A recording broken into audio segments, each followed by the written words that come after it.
Esta es una secuencia de Las Mil y una Noches, versión de Juan Vernet, donde es importante recordarle que la postura ideológica no siempre representa a esta narradora, su amiga Leyandra Moira, a través de cada una de las historias. Sin embargo, dando apego al relato de estos textos, así se los comparto. En esta ocasión compartiremos la historia de el rey Chariar y su hermano Chazamán. Se cuenta, pero Dios es más sabio, que en el transcurso de lo más antiguo del tiempo y en una edad remota, hubo un rey sasánida que dominaba las islas de la India y de China, que era jefe de ejércitos, de auxiliares y de servidores. Tenía 2 hijos, uno mayor y el otro menor, pero ambos eran buenos caballeros y héroes, por más que el mayor aventajase al menor en estas cualidades. Este heredó el país y gobernó con justicia entre sus súbditos. Por eso los habitantes de las posesiones de su reino le amaban. Se llamaba el rey Chariar. Su hermano menor se llamaba Sassamán y era el rey de Samarcanda. El bienestar duró largo tiempo en ambos países, pues cada uno de ellos permanecía allí, gobernando con justicia a sus súbditos, y así transcurrió un lapso de 20 años, en que sus vasallos vivieron en el bienestar y el desahogo. En estas circunstancias el hermano mayor deseó volver a ver a su hermano pequeño, por lo cual mandó a su visir que se fuera de viaje y regresase en una compañía. El visir obedeció y viajó sin cesar hasta que llegó a su destino sin tropiezos. Pero, recibido en audiencia por Sassamán, lo saludó y le informó de que su hermano estaba ansioso de verlo y que deseaba que lo visitase. El rey escuchó complacido, aceptó la invitación y se preparó para el viaje. Mandó sacar sus tiendas, sus camellos, sus mulos y sus auxiliares, y delegó las prerrogativas regias en su visir. A continuación emprendió la marcha hacia los estados de su hermano. Pero cuando llegó la medianoche recordó un objeto que se había olvidado en su palacio y regresó. Entró en su alcázar y encontró a su esposa durmiendo en el lecho conyugal, abrazada a un esclavo. Cuando se dio cuenta, perdió el mundo de vista y se dijo: si esto ocurre cuando apenas acabo de abandonar la ciudad, ¿qué hará esa libertina cuando lleve a tiempo junto a mi hermano? Al hacerse esta reflexión, desenvainó la espada y dio muerte a los dos en el mismo lecho, regresando enseguida al campamento, donde dio órdenes de emprender la marcha. Viajando sin cesar, llegó por fin a la ciudad de su hermano. Este le salió al encuentro, lo recibió y lo saludó, demostrándole cuán enormemente le alegraba su llegada. Engalanó la ciudad y lo sentó a su lado, hablándole con efusión, pero el rey Sassamán recordaba lo que había sucedido con su esposa, por lo cual la tristeza que se había apoderado de él iba constantemente en aumento. Su tez palidecía cada vez más y su cuerpo adelgazaba. Cuando su hermano se dio cuenta de todo ello, pensó que se debía a lo alejado que estaba de su país y de su reino, por lo cual no le preguntó por las causas del estado en que se encontraba. Un buen día, dijo: hermano mío, te veo débil y pálido. A lo que el otro respondió: hermano mío, en mi interior hay una herida. Pero no le refirió lo que había visto hacer a su esposa. Chariar le dijo: querría que vinieras conmigo de casa, tal vez tu pecho respire. Pero Chazamán rechazó la invitación y su hermano se fue solo. En el palacio real había unas ventanas que daban al jardín de su hermano. Estaba mirando por ellas cuando vio que la puerta del palacio se abría y salían 20 jovenzuelas y 20 esclavos. La esposa de su hermano estaba entre ellos. Era hermosísima, muy bella. Avanzaron hasta llegar a una fuente y allí se quitaron los vestidos y se sentaron. Entonces la esposa del rey gritó: ¡Masud! Enseguida un esclavo se adelantó, la abrazó y la poseyó. Lo mismo hicieron los restantes esclavos con las jovenzuelas, y no dejaron de abrazarse y de besarse hasta que el día se desvaneció. Cuando el hermano del rey vio aquello, exclamó: ¡Por Dios! ¡Cuán ligera es mi desgracia comparada con esta!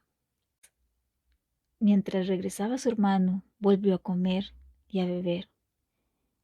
Y así fue que cuando llegó Chariar, se dio cuenta que su hermano Sasamán había recuperado el color.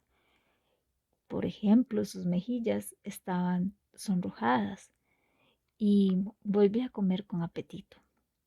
Después de una temporada en la que lo había visto desganado, se asombró y dijo: hermano mío, ¿qué es este cambio? Antes te veía con la tez amarillenta, pero ahora la has recuperado. El color habitual es presente en ti. Cuéntame, ¿qué te ha ocurrido?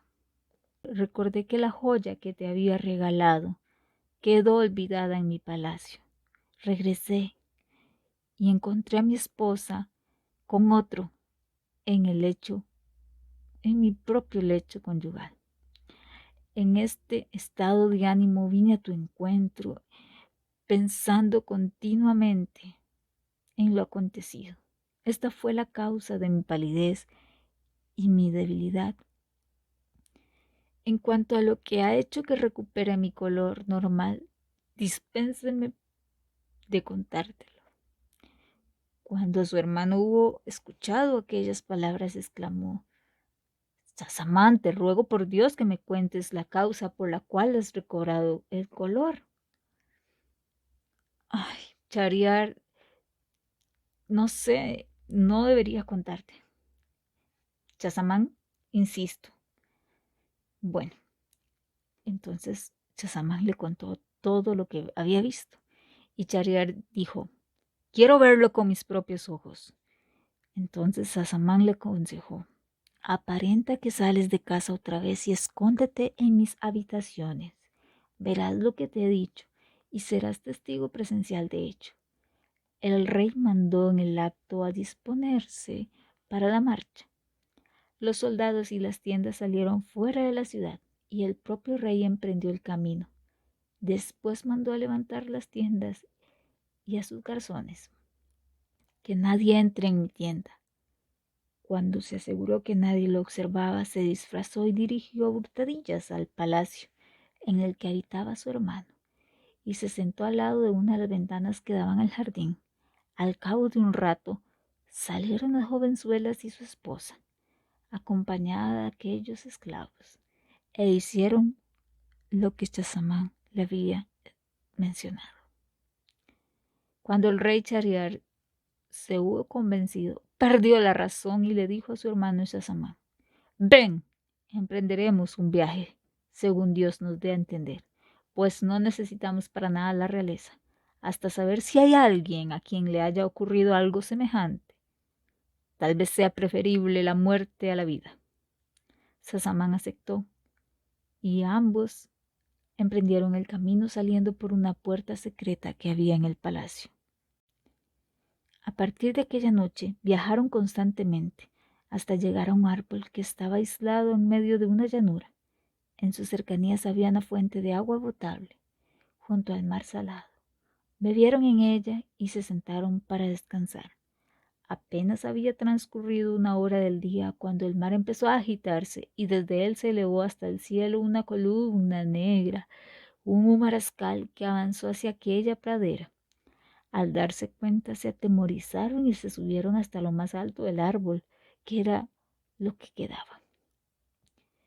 Al estar ocultos entre aquel árbol, vieron que se trataba de un genio alto de estatura, ancho de cara, poderoso de pecho, que llevaba un baúl sobre la cabeza. Subió por la playa y llegó al árbol en cuya copa estaban los dos hermanos. Se sentó al pie, abrió el baúl y sacó una caja. La abrió y de ella salió una doncella hermosísima que parecía el sol resplandeciente, como dijo el poeta. Ella apareció entre las tinieblas y en el acto resplandeció el día. Su luz ilumina las auroras. Cuando ella aparece, de su resplandor toman la luz los soles y las lunas, el brillo. Las criaturas se postran cuando ella aparece y los velos se desgarran. Los relámpagos de su mirada hacen caer como cae la lluvia las lágrimas de los amantes. Cuando el genio la vio, dijo: «Oh señora de las cederías, a quien rapté en la noche de bodas, quiero dormir un poco». A continuación el genio apoyó la cabeza en las rodillas de la muchacha y se durmió. Ella levantó la cabeza del genio por encima de sus rodillas, se plantó debajo del árbol y les hizo señas a aquel par de hermanos: «Bajad, no temáis a ese efrit». «No, Dios te proteja, dispénsanos. Os lo digo, o bajáis o despierto al efrit en prejuicio vuestro, ya que os matará de mala manera». Estas palabras les atemorizaron, así que descendieron. La joven se plantó delante de ellos y les dijo: «Alanceadme con un potente lanzazo. Si no lo hacéis, despertaré al efrit y lo instigaré contra vosotros». Su temor era tal que el rey Shahriar le dijo a su hermano, al rey Chazamán: «Hermano mío, haz lo que te ha mandado». «No lo haré, a menos que tú lo hagas antes». Y entonces empezaron a guiñarse los ojos, incitando mutuamente a poseerla. Pero ella exclamó: «Me parece que solo sabéis guiñar los ojos. Si no os adelantáis y pasáis a los hechos, despertaré al efrit y lo instigaré contra vosotros». El temor que le inspiraba al genio era tal que hicieron lo que les mandaba. Cuando hubieron terminado, les dijo: «Sois expertos». Sacó de su bolsillo un saquito y de él un collar que les mostró, donde contenía 570 anillos, y les preguntó: «¿Sabéis qué es esto?». Respondieron: «No lo sabemos». Entonces ella les explicó: «El dueño de cada uno de estos anillos me ha poseído, sin que este cornudo efrit se enterase. Dame vuestros respectivos anillos, ya que sois los últimos que los entregaron». Y añadió: «¿Sabéis que este efrit me raptó la noche de mi boda, que me colocó en la caja y que guardó esta en el interior del baúl, el cual encerró con 7 candados? Me depositó en el fondo del tumultuoso mar, donde rompen las olas, pero no sabe que cuando una mujer desea algo, lo consigue. Por eso, dijo el poeta, no te fíes de las mujeres, no des crédito a sus promesas. Su contento o su enfado depende de su sexo. Te demuestran falso cariño. La perfidia está en el interior de su traje. Ten presente la historia de José y defiéndete de sus engaños. ¿O es que no sabes que el demonio sacó a Adán del paraíso por su causa?». Cuando oyeron estas palabras quedaron admirados y se dijeron: «Si a este, que es un efrit, le ocurren cosas mayores que las que nos han ocurrido a nosotros, bien podemos consolarnos». En el acto se separaron de ella, regresaron a la ciudad del rey Shahriar y entraron en su alcázar. El monarca cortó la cabeza de su esposa, así como la de aquellas jovenzuelas y la de los esclavos. Desde entonces, el rey Shahriar todas las noches tomaba una joven virgen, la desfloraba y al día siguiente la mataba. Así fueron las cosas durante un lapso de 3 años.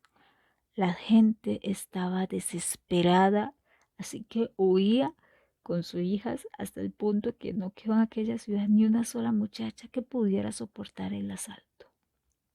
Un día el rey mandó a su visir que le llevase una joven para poseerla, según era su costumbre. El visir salió y buscó, pero no encontró a ninguna. Entonces se dirigió a su casa enfadado y atemorizado, temiendo que la cólera del soberano recayera sobre él. Ese visir tenía 2 hijas, ambas muy hermosas. La mayor se llamaba Sazarat y la menor Dunyazad. La primera había leído libros, historias, biografías de los antiguos reyes y crónicas de las naciones antiguas. Se dice que había llegado a reunir 1000 volúmenes referentes a la historia de los pueblos extinguidos, de los antiguos reyes y de los poetas. Cherazada le dijo a su padre: ¿qué te ocurre? ¿Que estás tan descompuesto, preocupado y afligido? Alguien ha dicho sobre esto los siguientes versos: di a quien soporta una pena, una pena no es eterna. De idéntica manera como la alegría se va, perecen las penas. Cuando el visir oyó a su hija, le refirió lo que le había ocurrido con el rey, desde el principio hasta el final. Ella le dijo: por Dios, padre mío, cásame con ese rey. Si vivo, todo irá bien, y si muero, serviré de rescate a las hijas de los musulmanes, y seré la causa de su liberación. Por Dios, no te arriesgues, es necesario que lo haga. Temo que te suceda lo que sucedió al asno y al buey con el labrador. ¿Qué le sucedió, oh padre?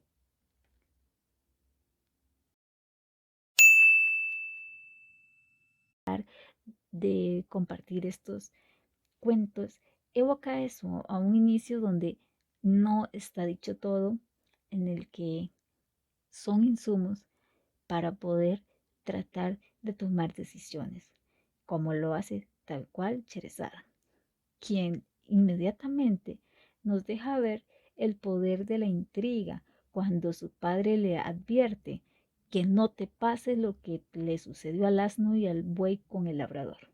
Y eso encendió en ella la curiosidad de compartir estos cuentos. Evoca eso, a un inicio donde no está dicho todo, en el que son insumos para poder tratar de tomar decisiones, como lo hace. Ocultamos nuestras elecciones bajo lo que queremos entender.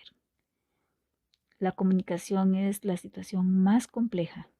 A pesar de que ambos hermanos tenían un sufrimiento en común, el tema de la infidelidad de sus parejas, al enfrentarse al Efrit, ellos decidieron ser parte del problema y no buscar otra alternativa, queriendo imponer lo que ellos desde su perspectiva implantaron como realidad, como única realidad. Al leerles el cuento, pueden ustedes escuchar una realidad, mientras que yo estoy intentando asumir, asociar, relacionar otra situación, porque no es solo lo que escuchamos, sino también lo que nos ha ocurrido, lo que hemos visto en otras experiencias y cómo eso nos genera cierto estado de alerta, de desconfianza, de duda. Si te gusta este tipo de contenido, puedes darle like, comentar, compartir y por supuesto, si no te has suscrito al canal, adelante. Hasta la próxima.